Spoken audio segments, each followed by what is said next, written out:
నేను జిఆర్ మహర్షి.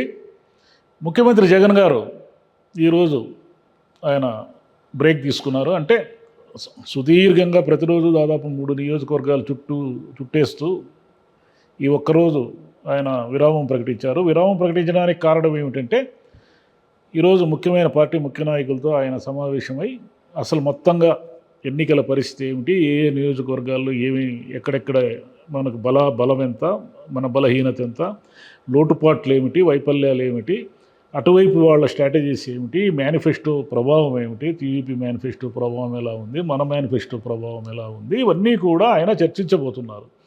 ఎందుకంటే ఒక రకంగా రివ్యూ మీటింగ్ లాంటిది. ఎందుకు ఇప్పుడు 9 రోజులు 11వ తేదీ ఎన్నికల ప్రచారం ముగిసిపోతుంది అనుకుంటే ఇక 9 రోజులు గట్టిగా ఉన్నట్టుగా ప్రచారం చేయడానికి. అందుకని రేపటి నుంచి ఆయన ఇంకా స్పీడ్గా ఇంకా మరిన్ని అంటే దాదాపు కంప్లీట్గా 175 నియోజకవర్గాలు కవర్ అయ్యే విధంగా రేపటి నుంచి మిగిలిన నియోజకవర్గాలన్నీ కూడా ఒక సుడిగాలి పర్యటనలాగా చేయబోతున్నారు. ప్రతి మీటింగ్లోనూ కూడా ఆయన తానేం చేశాడు, తెలుగుదేశం వాళ్ళు గతంలో ఏం చేశారు, ఇప్పుడు చేయబోతున్నామని చెప్తున్న పథకాలు నిజంగా చేయగలరా లేదా, వీటన్నిటిని విశ్లేషించి ఆయన తన సమావేశాల్లో ప్రజలకు వివరించబోతున్నాడు. ఎందుకంటే వైసీపీలో స్టార్ క్యాంపెయినర్ ఆయన ఒకడే, ఇక మిగిలిన వాళ్ళంతా సామాన్యులైన ఆ స్టార్ క్యాంపెయినర్లు అంటున్నాడు ఆయన. గట్టిగా మనకు కనిపిస్తున్నది వినిపిస్తున్నది ఆయన గొంతు ఒకటే. ఇక్కడ టీడీపీలో చూస్తేనేమో చంద్రబాబు నాయుడు గారు, పవన్ కళ్యాణ్ గారు, బాలకృష్ణ గారు, లోకేష్ గారు, నారా బ్రాహ్మణి గారు కూడా ప్రచారం చేస్తున్నారు. ఇలా చాలామంది, భువనేశ్వరి గారు కూడా ఉన్నారు. ఇలా అందరినీ లెక్కేస్తే తెలుగుదేశంలో విపరీతంగా స్టార్ క్యాంపెయినర్. రేపు బీజేపీ మోడీ వచ్చేసి 4-5 మీటింగులు పెడుతున్నాడు. ఎందుకంటే బీజేపీ అభ్యర్థులు ఎక్కడైతే పోటీ చేస్తున్నారో పీలేరు, ఇలా తిరుపతి, పీలేరు, రాజమండ్రి, ఇలా అన్ని చోట్ల ఆయన వాళ్ళ అభ్యర్థులు ఉన్న చోట ఆయన తన ప్రచారాన్ని చేస్తున్నారు. ఇలా ఇంతమంది స్టార్ క్యాంపెయినర్లు ఉన్నటువంటి ఒక ప్రధానమంత్రి దగ్గర నుంచి ఒక మాజీ ముఖ్యమంత్రి, సినిమా 2 ప్రముఖ హీరోలు, ఇంతమంది ఉన్న తెలుగుదేశం పార్టీతో ఈయన ఒకే స్టార్ క్యాంపెయినర్తో ఈయన ప్రచారంలో ముందుకెళ్తున్నారు. ఈరోజు మీటింగ్లో ఆయన ఏమి చర్చిస్తారు ఏమిటి అంటే, అయ్యా మీరు ఎక్కువ అతి ఆత్మవిశ్వాసానికి పోవద్దండి, గట్టిగా అంటే మనం చివరి వరకు గట్టిగా పోరాడాల్సిందే. అంటే ఈ 9 రోజులు కూడా అత్యంత కీలకమైనవి. అసలు అటువైపు వాళ్ళ బలం ఎంత, మన బలం ఎంత, ఎక్కడ మనలో ప్రాబ్లం ఉంది, ఎక్కడ లోపం ఉంది అంటే ఆయన దగ్గర మొత్తం రిపోర్ట్ ఉందన్నమాట.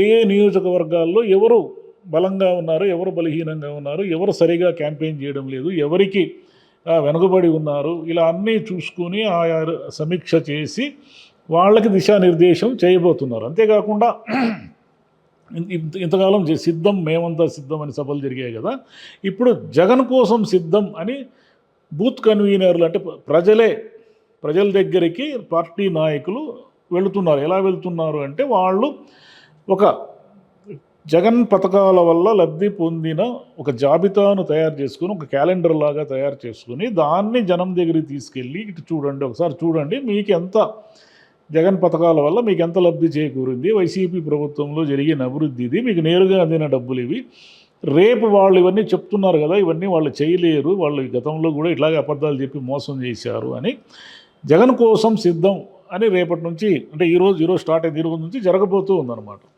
అంటే ఏమిటంటే మొత్తం ఓరాఓరీగా యుద్ధము ఇంకా 9 రోజులే మిగిలింది కాబట్టి వైసీపీ తన బలాల్ని మొత్తం తన బలగాల్ని అన్నింటినీ కూడా బూత్ లెవెల్లో అంతే పల్లెటూరు నుంచి ఒక చిన్న బూతులు అంటే ఒక పల్లెటూరులో 1-2 బూతులు ఉంటే ఆ బూత్ కన్వీనర్లు, ఆ బూత్కు సంబంధించిన వాళ్ళందరూ కూడా రంగంలోకి దిగి ఎవరు తమ ఓటర్లు, ఎవరు తమ ఓటర్లు కాదు, ఇలా మొత్తం అంతా క్రాస్ చెక్ చేసుకుని రేపు ఎన్నికలకు పోబోతున్నారు. అంటే ఒక పెద్ద ప్రణాళిక ప్రకారం ఊరికే ఏదో మనం పథకాలు ఇచ్చేసాము కాబట్టి మనకందరూ ఓట్లు వేసేస్తారు, మనం ఆటోమేటిక్గా వాళ్ళు మనకు కాకపోతే ఎవరికి ఓట్లు వేస్తారు, ఇలా అతి ఆత్మవిశ్వాసంతో కాకుండా ప్రతి ఒక్కరి దగ్గరికి వెళ్ళి పథకాలను వివరించి వైసీపీ ప్రభుత్వం ఏం చేసిందో చెప్పడానికి ఈ 9 రోజుల పాటు ఒక పెద్ద ప్రణాళికని నిర్మించారు. ఈ ప్రణాళిక ప్రకారము రేపు 13వ తేదీ ఎన్నికలకు వెళ్తున్నారు. అంటే ప్రతి చోట, ప్రతి బూత్లోనూ, ప్రతి ఊర్లోనూ ఎన్ని బూతులు ఉన్నాయి, అక్కడ ఆ బూతులకు సంబంధించిన నిర్వాహకులు ఎవరు, దానికి బాధ్యులు ఎవరు, వీళ్ళందరినీ ఆల్రెడీ వైసీపీ ఒక కేటగరైజేషన్ చేసేసి ఈ కేటగరైజేషన్ ప్రకారము వెళ్ళడానికి ఈరోజు జగన్ గారి మీటింగ్లో ఈ మొత్తం ఈ వివరాలన్నీ పార్టీకి సంబంధించిన ముఖ్యమైన నాయకులు, ఈ సమన్వయకర్తలు వీళ్ళంతా ఎవరైతే ఉంటారో అక్కడ నుంచి మొత్తం ఇన్పుట్స్ అన్నీ తెప్పించుకొని ఆ ఇన్పుట్స్ ఆధారంగా ఈయనకున్న సమాచారం ఉంటుంది కదా, ఈయన పార్టీకి సంబంధించే కాకుండా ఈయనకు వ్యక్తిగతంగా కూడా ఈయనకున్న సోర్సెస్ ద్వారా సమాచారాన్ని మొత్తం సేకరించి ఆ సమాచారం ఆధారంగా ఆ నియోజకవర్గాల్లో తీసుకోవాల్సిన జాగ్రత్తలు ఏమిటి వీటన్నిటినీ కూడా ఆయన వివరించబోతున్నారు. ఆయన ముఖ్యంగా జగన్ ఏమి నమ్ముతున్నాడు అంటే, ఒకటి తెలుగుదేశం ఈ కూటమి అనే దాన్ని వీళ్ళు ఈ మేనిఫెస్టో ప్రకటించింది ఇదంతా బూటకము, ఇదంతా వీళ్ళు ఇవ్వరు, నేను ఇస్తున్నాను అనేదాన్ని 9 రోజుల పాటు బలంగా చెప్పడానికి ప్రయత్నిస్తారు.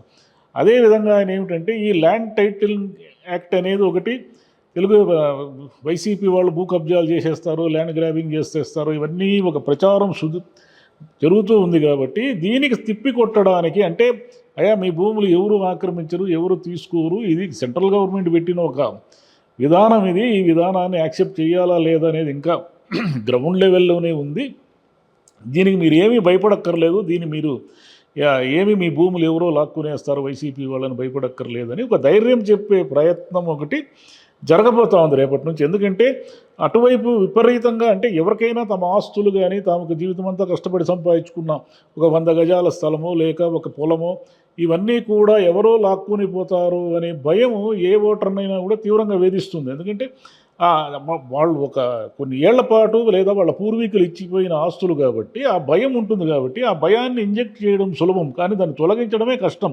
ఇప్పుడు ఏమిటంటే ఇంజెక్ట్ చేసే ప్రయత్నం ఒకటి జరుగుతూ ఉంది కాబట్టి ఈ తొలగించే ప్రయత్నం వీళ్ళు ఎలా చేస్తారు, ఏం చేస్తారు అనే దానికి ఈరోజు జరుగుతున్న మీటింగ్లో చాలా కీలకమైన విషయంగా మనం భావించవచ్చు. అదేవిధంగా జగన్ కోసం సిద్ధము అనే ఒక 9 రోజుల పాటు ఇది ఉంది కాబట్టి ఈ 9 రోజులు ప్రతి నియోజకవర్గంలోనూ ప్రతి బూత్కు సంబంధించి ఓటర్లందరినీ కూడా వైసీపీకి ఓటు వేయాలా అలర్ట్ చేయడము, ఇదంతా కూడా ఒక కార్యక్రమం జరుగుతుంది.